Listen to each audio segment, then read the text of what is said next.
होती कावेरी जी और रानी जी की आपस में बात करने से रात का टाइम हो चुका होता है, आग जल रही होती है और फिर जो कावेरी जी इस बात से वो नाखुश रहती है।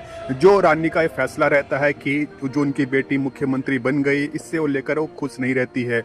वो बोलती है कि फिर आप में और जो भीमा बाव में आप में क्या फ़र्क रह गया, उन्होंने भी आपको ही चुना था और फिर ये परिवारवाद आगे चलता गया, नेपोटिज्म चलता गया, तो उनमें और आप में क्या फ़र्क रह गया। फिर वो रानी जी बताती भी है कि बहुत फ़र्क है। उन्होंने सत्ता हासिल करने के लिए, आगे चलाने के लिए मेरा इस्तेमाल किया, मुझे मुख्यमंत्री बनाया, लेकिन मेरी ये नियत नहीं थी। कि कावेरी जी बोलती भी है कि इससे मेरिट और एक्सपीरियंस दोनों का आपने नकारा है। तो फिर रानी जी बोलती भी है कि आप बताओ कि बिना किसी को मौका दिए मेरिट का और एक्सपीरियंस का कैसे पता चल सकता है। कावेरी जी बोलती भी है कि मिश्रा जी के पास तो एक्सपीरियंस और मेरिट दोनों था। रानी जी बोलती भी कि जो हमने फैसला लिया बिल्कुल सही लिया है, हमने ये फैसला पार्टी को देखकर और पार्टी के भले के लिए, पार्टी के भविष्य के लिए लिया है। और फिर इन दोनों के बीच में इसी के ऊपर थोड़ी और बातचीत वहाँ पे चलती है, पॉलिटिकल वगैरह के बारे में, वहाँ पे मिश्रा जी के वगैरह के बारे में, रोशनी के बारे में। कावेरी जी बोलते भी है कि इससे परिवारवाद और नेपोटिज्म वगैरह को बढ़ावा मिलेगा, लोग हम पे ताना मारेंगे और कई सारे इसमें वो काफी हंगामा होने वाला है। उसके बाद रोशनी भारती को दिखाया जाता है जो कार से आ रही होती है अपने निवास में, और काफी सारे उनके पीछे जो रहती है पुलिस गार्ड वगैरह सब वो गाड़ी से आती है। फिर वो अंदर आती है, फिर एक आदमी उनको नमस्ते वगैरह करता है, फिर वो बाहर चला जाता है। फिर वो घर में बैनर लगे हुए देखती है और इमोशनल हो जाती है, जिसमें लिखा रहता है कि बिहार का सीएम कैसा हो, जयप्रकाश भारती जैसा हो। थोड़ा सा इमोशनल हो जाती है और दरवाजा खटखटाती है।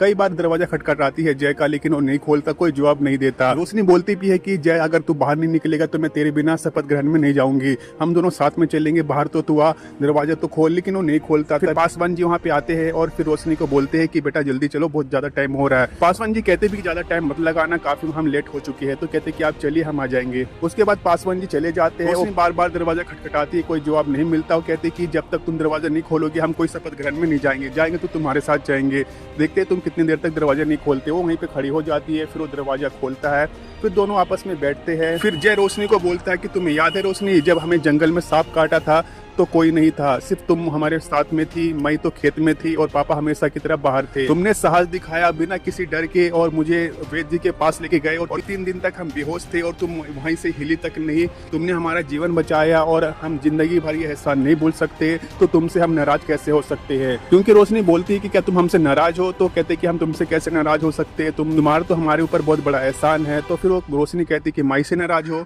तो चुपचाप रह जाता है। उसके बाद देखने को मिलता है शपथ ग्रहण समारोह का। फिर न्यूज रिपोर्टर कहते हैं कि ये शपथ ग्रहण नहीं बल्कि रानी भारती का शक्ति प्रदर्शन कह सकते हैं। इसके बाद एक एक करके जो भी जहां जहां राज्य के जो मुख्यमंत्री वगैरह, चीफ गेस्ट वगैरह जो उनको बुलाए रहते हैं, एक एक करके आते हैं। काफी सारे लोग अलग अलग राज्यों से आते हैं। वहाँ पे खाने पीने का अच्छा इंतजाम होता है, लिट्टी चोखा वगैरह सब कुछ वहाँ पे इंतजाम रहता है। मिश्रा जी और कावेरी जी ये सब वहाँ पे बैठ के देख रहे होते हैं। सभी के सीएम वगैरह वहाँ पे आते, कई राज्यों से आते हैं। और वहाँ पे रोशनी की दोस्त भी आती है। उसके बाद वो सब बैठ जाते हैं। जय और उसका दोस्त दोनों साथ में बैठते हैं और बगल में रोशनी की दोस्त बैठी रहती है।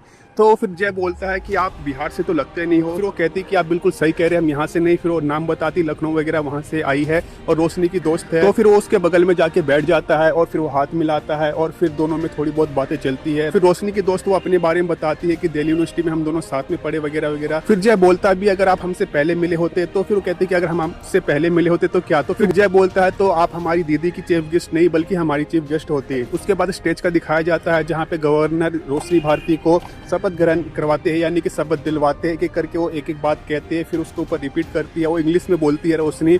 उसके बाद वो जो रानी भारती रहती है वो अपने दिनों को याद करने लग जाती है, किस तरह से उसने शपथ ग्रहण लिया था, यानी किस तरह से वो हिंदी में अटक अटक के शपथ ग्रहण एक एक करके वो बोल रही थी। कुछ वर्ड में मिस्टेक कर ली थी, वो बात भी थोड़ा हंसती है वो अंदर से और काफी इमोशनल हो जाती है क्योंकि उन्होंने हिंदी में बोला और उसकी बेटी इंग्लिश में शपथ ले रही है। और रानी भारती की आंखों में आंसू भी आ जाते हैं और इमोशनल हो जाती है। उसके बाद शपथ ग्रहण पूरा हो जाता है। जय खड़े होकर तालियां बजाता है और बाकी पार्टी वाले भी उसका तालियां बजाते हैं। कावेरी जी, मिश्रा जी खड़े होकर तालियां बजाते हैं उसके लिए। उसके बाद दिल्ली का सीन दिखाया जाता है जहाँ पे पीएम जोशी न्यूज वगैरह देख रहे होते हैं और फिर वहाँ पे आते हैं गृह मंत्री जी सोमशेखर।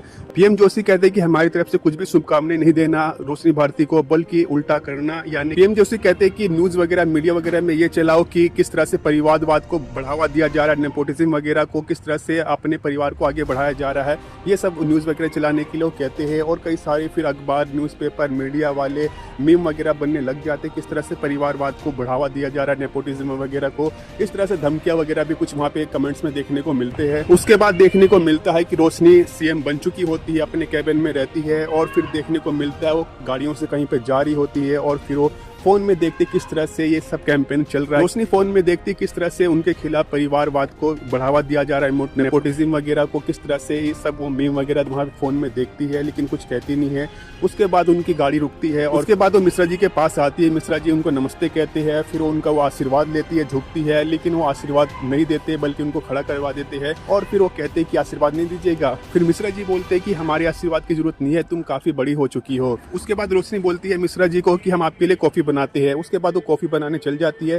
फिर वो कॉफी बन चुका होता है, फिर वो शुगर वगैरह, चीनी वगैरह के पूछते में कितना मीठा वगैरह, तो फिर वो बताते हैं, फिर वो उनको कॉफी वगैरह बना के देती है। मिश्रा जी वहाँ पे थोड़े से नाराज जैसे दिखते हैं। उसके बाद देखने को मिलता है रोशनी अब्राहम लिंकन के बारे में बताने लग जाते हैं कि जब वो प्रेसिडेंट बने थे तो सबसे पहले उन्होंने कैबिनेट में 3 लोगों को शामिल किया था जो कि उन्हीं के खिलाफ इलेक्शन लड़ रहे थे। उनका नाम बोलते हैं, फिर आगे वो भी कंटिन्यू करते हैं मिश्रा जी। फिर उसके बाद थोड़ी बहुत वहाँ पे उनके बीच में बातें चलती है, और फिर रोशनी मिश्रा जी को बोलती है कि हमने आपको फाइनेंस मिनिस्टर बनाया है। ये सुन के कुछ मतलब कि रिएक्शन नहीं होता है, लेकिन वो कहते हैं, मिश्रा जी ये सुन के रोशनी को कहते हैं कि इस मीटिंग के बारे में रानी जी को पता है। रोशनी ये सुन के बोलती कि नहीं, सरकार हम अपनी तरीके से चलाएंगे। उसके बाद देखने को मिलता है लंदन का सीन, जहाँ पे जो उसका भाई रहता है सूर्य, रोशनी का भाई, वो लैपटॉप पे वही मीम वगैरह देख रहा होता है, किस तरह से धमकियां वगैरह, परिवारवाद और नेपोटिज्म वगैरह, उसकी बहन को कैसे और उनके परिवार को कैसे वो मतलब कि कैंपेन चलाया जा रहा है। तभी वहाँ पे चेयर पे आके रानी भारती बैठ जाती है, वो देख के सरप्राइज हो जाता है कि मम्मी आप यहाँ पे कैसे। फिर रानी भारती अपने बेटे के लिए कुछ प्रसाद वगैरह जो कि पूजा की होती है उसके पापा के वगैरह के बारे में बताती है, तो देती है। फिर वो